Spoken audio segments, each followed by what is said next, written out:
Bismillah, walhamdulillah, wassalatu wassalamu ala rasulillah wa ala alihi wa sahbihi wa mawalah. Ahiba'il kiram, usikum jami'a wa nafsi bitaqwallah wa bita'ati rasulillahi sallallahu alaihi wasallam.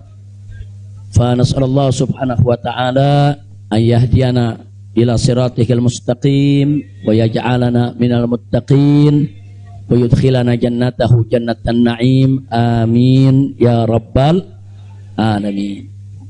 Segala puji kita panjatkan bagi Allah Jalla Jalaluh.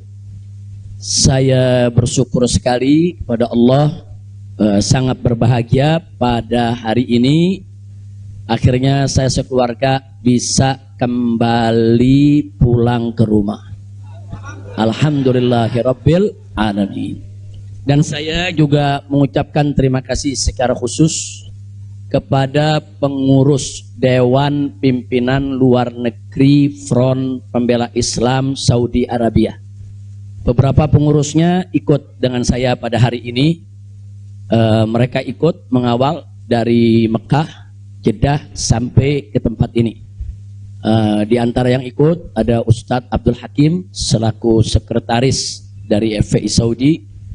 Kemudian ada juga Ustadz Son Haji, Ustadz Jasuli, Ustadz Ehsan. Kemudian juga ada Habib Abdullah Maulad Dawilah. Ditambah lagi Habib Abu Bakar Mukebel. Jumlah semua kami berangkat dari sana ada 18 orang. Alhamdulillah semua dimudahkan. Kita doakan mereka-mereka yang telah dengan setia menemani kita, membantu kita sehingga semua urusan menjadi lancar. Jazahumullahu khairal jaza. Nah, baiklah ya ikhwan. Yang pertama ingin saya sampaikan di sini, saya sekeluarga selama tinggal di kota suci Makkah tidak ada kesulitan apapun. Jadi kita tidak ada kesulitan, kita tidak ada kesusahan, walaupun ada pihak lain yang mencoba untuk membuat saya sulit, membuat saya susah, tapi alhamdulillah tidak pernah berhasil. Wa yamkuruna wa yamkurullah wallahu khairul makirin. Jadi kalau saya malu sekali kalau saya harus katakan, oh di Mekah ini susah, kita diasingkan, kita dijauhkan. Enggak. Di Mekah nikmat, baladan aminan mubarakat. Kita mendapatkan kenikmatan di Mekah luar biasa. Di sini saya banyak kawan, sampai di Mekah saya dapat kawan juga tidak kalah banyaknya. Di sini kita punya jamaah, sampai di Mekah juga kita punya jamaah. Di sini kita punya pengajian, sampai di Mekah juga kita buka pengajian. Di sini kita punya gerakan dakwah, ternyata di Mekah juga kita buka gerakan dakwah. Jadi artinya nggak ada yang kurang. Bahkan sekali lagi kita katakan di Mekah ini tentu punya kelebihan yang luar biasa untuk ibadah 100.000 kali lipat ganjarannya. Sebetulnya kalau ingat 100.000 kali lipat kayaknya nggak mau pulang ya. Habib 100.000 kali lipat, begitu sampai Tamburan satu lagi nilainya. Nah, di Petamburan nilainya satu, kalau di Mekah nilainya 100.000. Laulal wajibat dakwiyah, kalau tidak ada kewajiban dakwah di negeri ini saya tidak akan tinggalkan Mekah. Kita cinta Mekah, Mekah luar biasa, satu negeri yang memang penuh keberkahan. Baladan aminan mubarakat. Jadi sekali lagi selama kita di Mekah, alhamdulillah. Kalaupun ada sedikit tantangan-tantangan, sedikit kesulitan-kesulitan, tapi semua itu bisa atasi dengan mudah ya ikhwan. Nah baiklah. Kemudian yang perlu saya sampaikan juga ya ikhwan, di tempat ini kenapa muncul aneka ragam isyaat, itu isu-isu, gosip, rumor dan lain sebagainya. Katanya saya mau ditangkap lah, mau dideportasi lah, kemudian juga overstay lah dan seterusnya. Jadi yang ingin saya sampaikan di sini, ya saya memang overstay pada awalnya. Jadi sebulan sebelum visa saya habis, saya waktu itu mendapat pencekalan, tidak boleh pulang.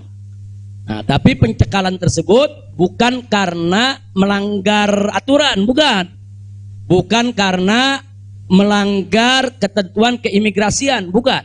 Jadi kalau ada mengatakan karena ada pelanggaran, ada pidana bohong, saudara. Itu hoax, bahkan itu fitnah.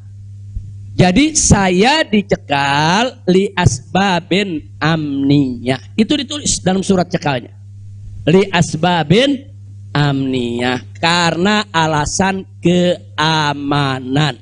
Nah, biasanya kalau alasannya melanggar di situ ditulis mukhalafatun nizam atau at-takhalluf anin nizam. Nah, itu namanya melanggar aturan. Enggak ada.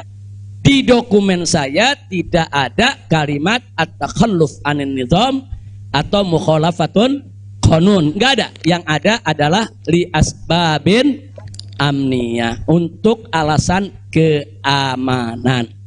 Nah, tentunya saya tidak diam. Saya terus melakukan lobby dengan pemerintah Saudi, dengan otoritas Saudi. Ini asbabun amniyah yang bagaimana maksudnya, kemudian kenapa saya tidak bisa keluar, dan seterusnya. Ini terjadi pembicaraan yang cukup panjang ya ikhwan.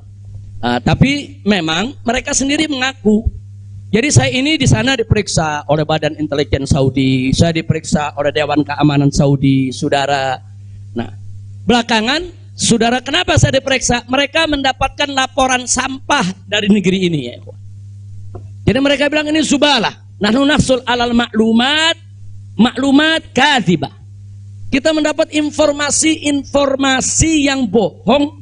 Bahkan mereka bilang zubalah. Zubalah itu sampah ya kawan. Informasi sampah tentang Anda. Jadi katanya saya ini buronan, melarikan diri, ada persoalan hukum yang saya hadapi. Saya ini katanya red notice. Kemudian ada lagi yang mengatakan kalau saya ini saudara orang politik yang selalu bikin keributan di mana-mana, nanti bahaya untuk keamanan Saudi. Nah, ini laporan-laporan semacam ini. Saya tidak mau menuduh siapa yang melapor, si A atau si B atau si C ya ikhwan. Tapi ini ada. Dan ini bukan laporan dari orang biasa. Kalau laporan dari orang biasa, saudara, nggak bakal dihiraukan oleh pemerintah Saudi. Ini tingkat negara. Ini bukan tingkat RT, bukan tingkat RW, ini tingkat negara. Negara Saudi mendapatkan laporan.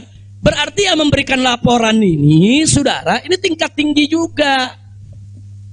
Nah, tapi ala kulihal semua kita buktikan. Mereka bilang, apa betul? Anda ini punya kasus hukum. Ada 2 kasus hukum, satu di Jakarta, satu di Bandung. Saya katakan kepada mereka, saya tidak punya kasus hukum. Mana buktinya? Saya punya SP3. SP3-nya saya terjemahkan ke dalam bahasa Arab. Kayaknya dalam sejarah nggak pernah ada SP3 diterjemahkan ke dalam bahasa Arab. Sebab kalau saya serahkan SP3, ya tentu kan polisi di sana nggak paham, intelijen di sana nggak paham apa isinya, apa maksudnya. Kita terjemahkan dalam bahasa Arab. Kita buat dokumen resmi, terjemah resmi. Jadi saya katakan, tuduhan apa yang Anda dapat dari pemerintah Indonesia? Oh, Anda ini melarikan diri dari Jakarta karena ada kasus hukum. Saya tunjukkan, ini SP3. Silakan Anda baca. Begitu mereka baca, mereka kaget. Oh, ini kan hukum sudah selesai. Kenapa kok masih dilaporkan Anda tetap bersalah? Jadi pemerintah Saudi sendiri yang menilai ya. Nah, kemudian yang kedua, waktu kasus Bandung, saya bilang juga udah nggak ada perkara, punya SP3, saya terjemahin lagi SP3-nya. Saudara.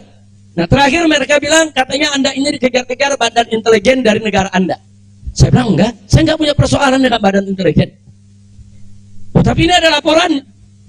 Anda bisa buktikan kalau Anda tidak punya permasalahan dengan badan intelijen Indonesia. Punya. Loh, apa buktinya? Saya punya dokumen. Perjanjian antara saya dengan Badan Intelijen Negara Indonesia, saya terjemahkan lagi dalam bahasa Arab. Resmi di situ, saudara. Dan dokumen ini kan belum saya buka ke masyarakat ya ikhwan. Saya pikir nggak ada perlunya saya buka ya ikhwan, kecuali kalau darurat saya tunjukkan. Mereka kaget loh. Anda punya perjanjian begini bagus dengan negara, Anda tidak punya masalah. Kok dilaporkan macam-macam? Nah, ini yang jadi persoalan ya ikhwan. Ala kulihal, singkat cerita, kalau saya cerita terlalu panjang, saudara, akhirnya pemerintah Saudi ini, otoritas yang berwenang di bidang ini, mereka justru akhirnya minta maaf. Mereka bilang, nahnu natawarrat, nahnu ghaltan, kami salah, kami sudah melewati batas wewenang yang kami punya, kami minta maaf karena memang ini kesalahan dari informasi yang kami terima. Nah, jadi supaya Anda tahu, akhirnya mereka tidak mengganggu kita sama sekali. Bahkan terakhir bukan lagi persoalan bayang safar, jangan kita deportasi. Saya ditawarkan, Habib, Anda mau pulang besok ke Indonesia atau Anda mau tinggal di sini selamanya? Silakan. Maka itu pada malam Ahad, Sabtu malam Ahad, sebelum saya pulang, saya ke Riyadh, saya diundang resmi ke Riyadh. Saya diundang resmi ke Riyadh, saya ketemu petinggi di sana, ya kawan. Mereka tawarkan, mau tinggal di sini, kita berikan igoma, kita berikan izin tinggal, masuk umur hidup pun boleh. Silakan Anda memutuskan. Enggak, saya enggak punya persoalan sama pemerintah Saudi, ya kawan. Jadi bohong kalau ada yang bilang saya punya persoalan. Jadi makanya kalau pejabat tuh jangan sembarang bicara. Kalau mau bicara tuh mesti punya data dong. Masa pejabat bicara nggak pakai data? Kalau nggak pakai data, pedagang kopi di warung-warung, ya kan dagang kopi di warung nggak pakai data. Ada kopinya seduh, pakai gula, selesai kasih. Kira-kira jelas gak? Ini kalau pejabat tingkat negara harus punya data, ya kawan, nggak sembarangan. Tapi baiklah, kita bagian akhir. Jadi begitu mereka sudah tahu itu semua, semula saya mau dibikinkan bayan safar. Bayan safar itu exit permit, saudara. Nah, bayan safar itu ada dua. Ada izin keluar Saudi, saudara, karena orang melakukan pelanggaran. TKI yang melarikan diri dari majikan, atau umpamanya ada tenaga kerja yang melakukan pelanggaran pidana, mencuri, berkelahi, atau membunuh saudara. Nah, mereka ini kalau diusir dari Saudi itu namanya deportasi dengan bayan safar. Tapi ada juga jenis bayan safar lain. Nah, seperti apa? Seperti orang yang mendapat suaka politik, itu kan perlindungan. Atau seperti orang yang dicekal politik, seperti yang saya alami. Itu bukan pidana. Atau seperti mereka yang kehilangan warga negara, seperti orang-orang Rohingya yang tinggal di Mekah. Itu mereka nggak punya warga negara, saudara. Tapi kalau suatu ketika mereka mau pulang ke negerinya, diberikan bayan safar kalau mereka mau pulang. Nah, kalau mereka nggak mau pulang, mereka dijamin silakan tinggal di Saudi Arabia. Nah, jadi ini namanya bayan safar. Tapi ternyata terakhir karena mereka menyadari saya tidak bersalah, ini yang menarik ya. Mereka sendiri yang mengatakan, ya Syekh, Anda tidak layak untuk dapat bayan safar. Karena kalau Anda dapat bayan safar, nanti catatan overstay-nya itu nggak hilang.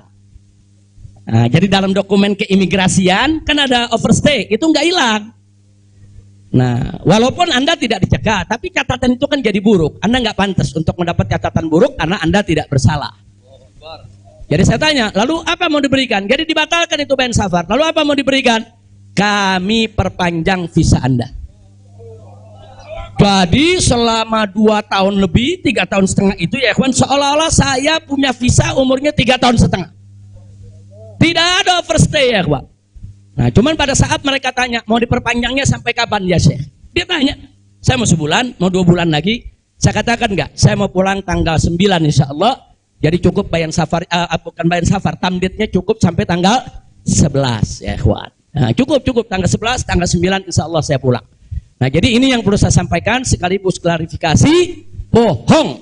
Kalau ada mengatakan saya melanggar aturan di sana, saya dicari, saya mau dipenjara, bohong. Nah, dan saya sesalkan kalau kalimat-kalimat semacam itu keluar dari mulut pejabat ya kawan. Kira-kira jelas tidak? Paham semua?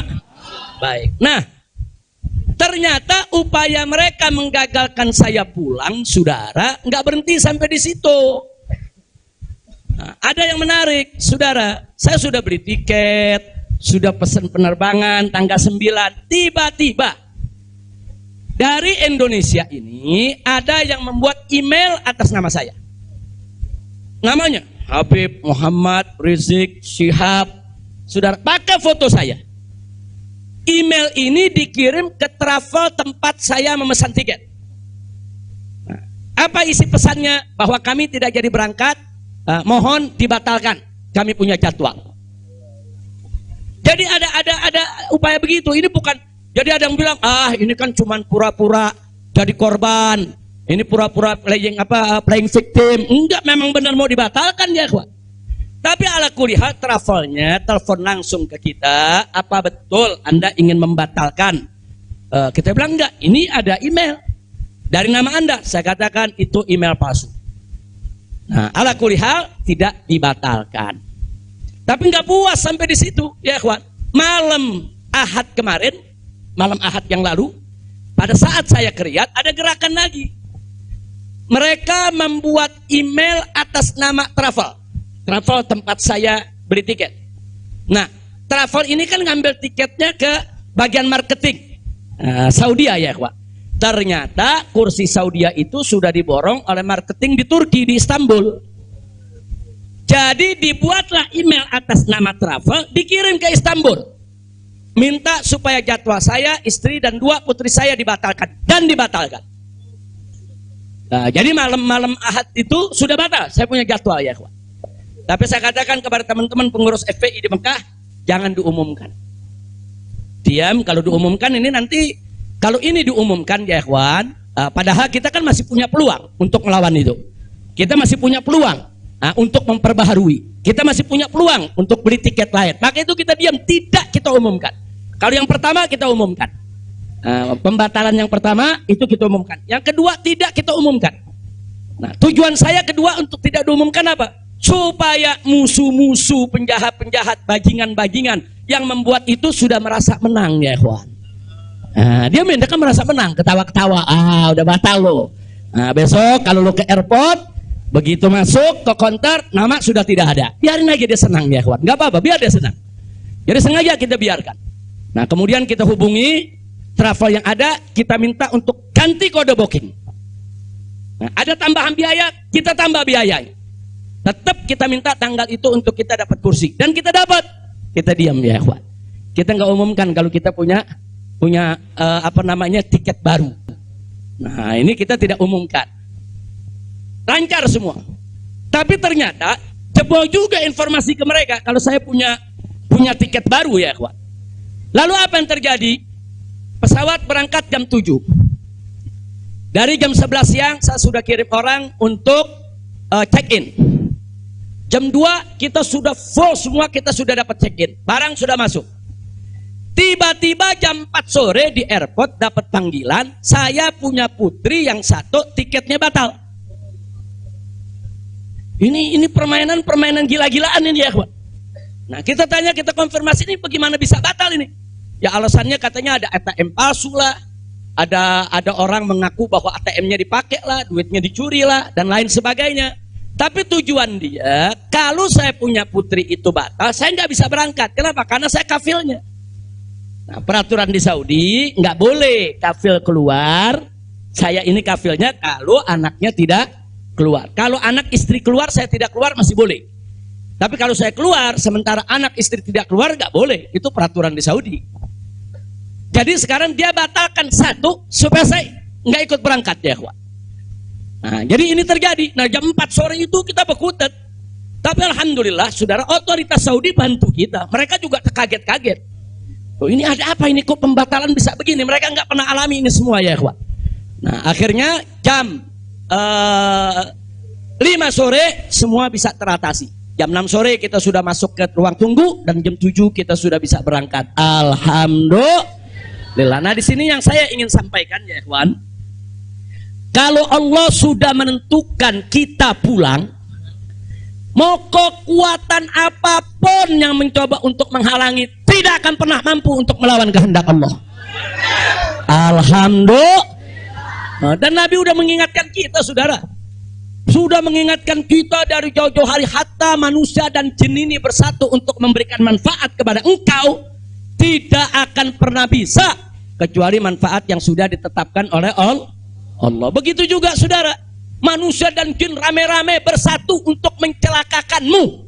Saudara, tidak akan pernah kamu bisa celaka kecuali sesuatu yang sudah ditetapkan oleh Allah. Maka itu saya mengajak semua di sini belajar dari ini semua. Saudara, dekatkan diri kepada Allah, tingkatkan tawakal kita, jangan takut dengan orang-orang yang ingin berbuat jahat kepada kita semua. Enggak usah khawatir. Wa yamkuruna wa yamkurullah wallahu khairul. Makin tancapkan dalam diri kita la haula wala quwwata illa billahil aliyil azim. Tancapkan itu ya kawan. Jangan pernah takut. Nah, buktinya akhirnya kita bisa pulang. Alhamdulillah. Hada min fadli rabbi liyabluwani ashkur am akfur ya kawan. Dan memang kemarin itu pada saat saya ke imigrasi Saudi, mereka juga bingung. Karena ini bukan urusan imigrasi, tapi ini otoritas keamanan nasional Saudi. Mereka bilang nggak pernah ada orang pakai bisa ziarah orang asing bisa hidup 3,5 tahun di Saudi tanpa denda, tanpa blacklist.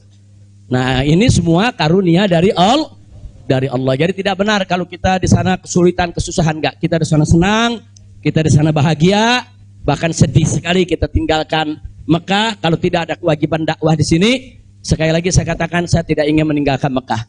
Di Mekah semua Allah ganti, lebih indah yang Allah ganti ya kawan. Saya di sana rezeki mengalir terus, makan, minum semua serba berkecukupan, dikit Allah tidak kurangi. Bahkan apa yang kita dapatkan di sana jauh lebih nikmat, lebih berkah ketimbang sebelum saya ke kota suci Makkah. Jadi sekali lagi, alhamdulillah, kalau kita berjuang di jalan Allah, percayalah Allah tidak akan pernah meninggalkan kita.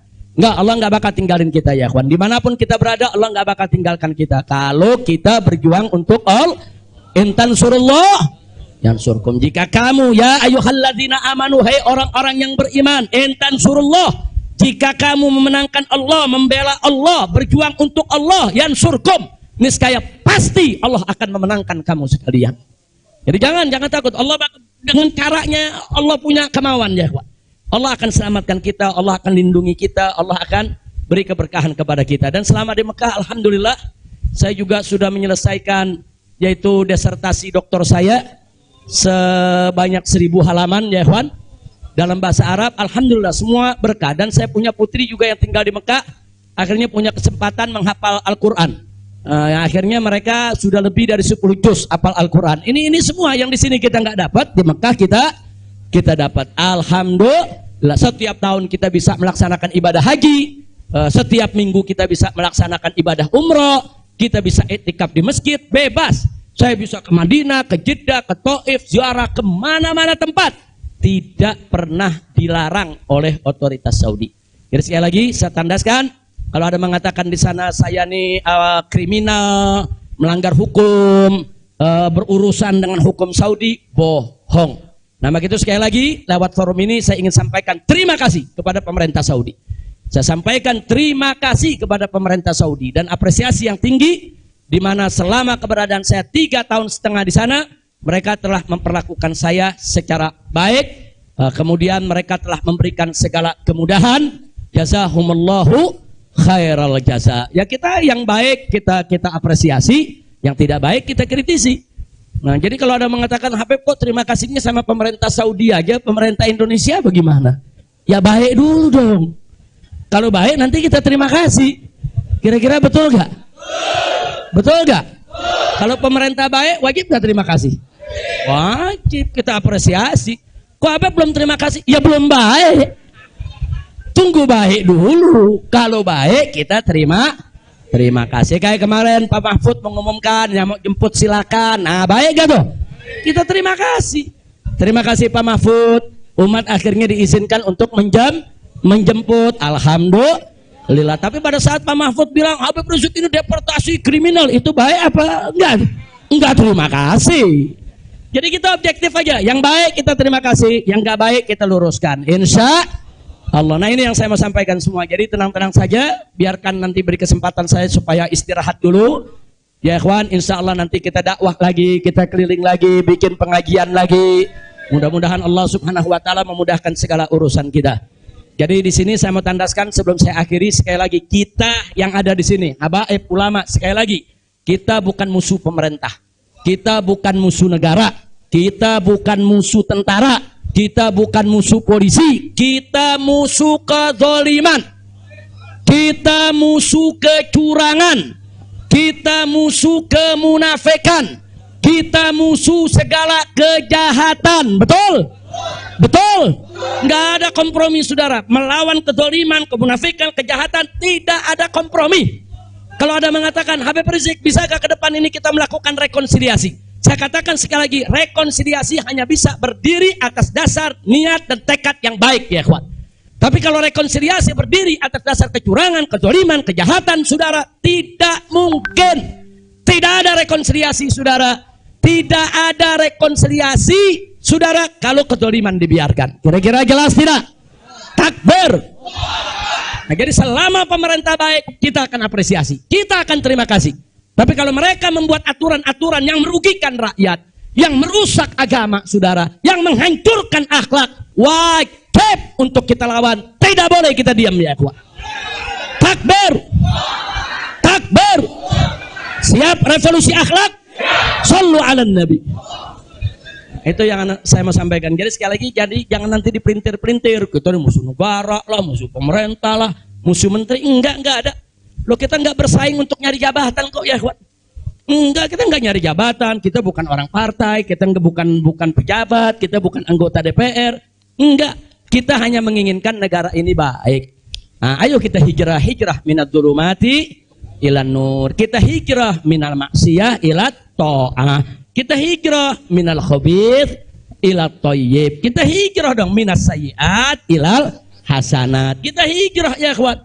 Nah, yang ada di sini pun juga wajib melakukan revolusi akhlak. Bagaimana revolusi akhlak? Kalau akhlak kita kemarin kurang baik, ayo kita perbaiki ke depan. Kalau akhlak kita kemarin alhamdulillah sudah baik, ayo kita tingkatkan lagi agar akhlak kita lebih baik. Insya Allah. Ini dengar kata revolusi, wah, udah kalang kabut lagi, ya ikhwan. Revolusi. Revolusi itu perubahan drastis. Revolusi itu maknanya perubahan drastis dan mendasar. Nah, jadi kalau perubahan drastis itu kemarin masih tukang bohong, hari ini langsung drastis, dia nggak mau bohong lagi. Nah, itu namanya revolusi. Tapi kalau kemarin tukang bohong, sekarang yang ngebohongnya dikurangin dikit-dikit, itu bukan revolusi. Nah, kalau ngebohongnya dikurangin dikit-dikit bukan revolusi. Itu langsung. Kemarin gak sholat, saudara, mulai hari ini sholat dan seterusnya, itu namanya revolusi. Nah, kemarin suka ngebohong, nah, tahu-tahu sekarang tidak mau ngebohong lagi, itu revolusi. Kira-kira jelas gak?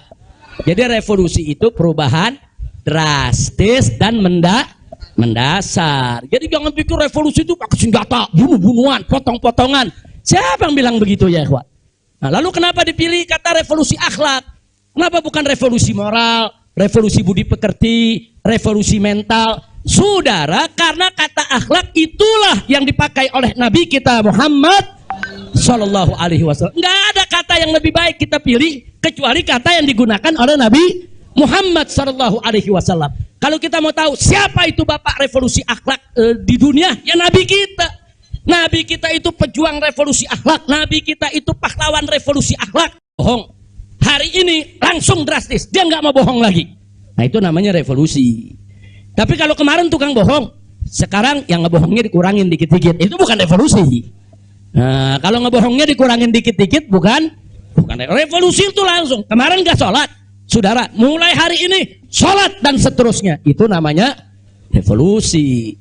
Nah, kemarin suka ngebohong, nah, tahu-tahu sekarang tidak mau ngebohong lagi, itu revolusi. Kira-kira jelas gak? Jadi revolusi itu perubahan drastis dan mendasar. Jadi jangan pikir revolusi itu pakai senjata, bunuh-bunuhan, potong-potongan. Siapa yang bilang begitu, ya ikhwan? Nah, lalu kenapa dipilih kata revolusi akhlak? Kenapa bukan revolusi moral, revolusi budi pekerti, revolusi mental? Saudara, karena kata akhlak itulah yang dipakai oleh Nabi kita Muhammad Sallallahu Alaihi Wasallam. Nggak ada kata yang lebih baik kita pilih kecuali kata yang digunakan oleh Nabi Muhammad Sallallahu Alaihi Wasallam. Kalau kita mau tahu siapa itu bapak revolusi akhlak di dunia, ya Nabi kita. Nabi kita itu pejuang revolusi akhlak. Nabi kita itu pahlawan revolusi akhlak. Nabi kita itu saudara yang meletakkan dasar-dasar revolusi akhlak. Sebagaimana Nabi sabdakan dalam hadisnya, innama bu'itsu li utammima makarimal akhlak. Nah, jadi karena Nabi yang menggunakan kata akhlak, ya kita lebih suka pakai istilah akhlak. Kenapa nggak pakai mental? Karena kata mental dipakai sama Karl Marx. Ya, Karl Marx yang pakai, gembongnya komunis, makanya saya nggak mau pakai, ya kawan. Kecuali kalau Nabi pakai kata mental, ya saya pakai mental. Kalau Nabi pakai kata budi pekerti, saya pakai budi pekerti. Nabi pakai kata apa? Akhlak. Berarti kita perlu pakai kata apa? Siapa suri tauladan kita? Siapa contoh kita? Shallu ala nabi. Allahumma shalli wa sallim alaihi. Kira-kira jelas gak? Paham semua? Alhamdulillah. Saya pikir itu yang bisa saya sampaikan. Terima kasih banyak. Jangan semua diborong di sini. Nah, kan kita masih mau ceramah di mana-mana, insya. Tuh, Bandung udah main pesen aja, Beb, di Bandung, Beb. Nah, insya Allah nanti kita ke Bandung, kita ke Madura, kita ke Lombok, kita ke Aceh, kita ke Pontianak. Kita akan keliling semua untuk terus melanjutkan dakwah. Ustadz Maher, Medan, sallu ala Nabi. Alhamdulillah ada Ustadz Maher di belakang. Ustadz Maher mestinya duduk di depan, Ustadz. Ta'al. Lampung, insya Allah. Palembang, insya Allah. Nah, ini Habib Hamid bilang jangan jauh-jauh dulu, Pondok Rangon, Jakarta. Al-Jiran Ahad katanya. Khair, insyaallah kita lihat, mudah-mudahan saya sehat walafiat.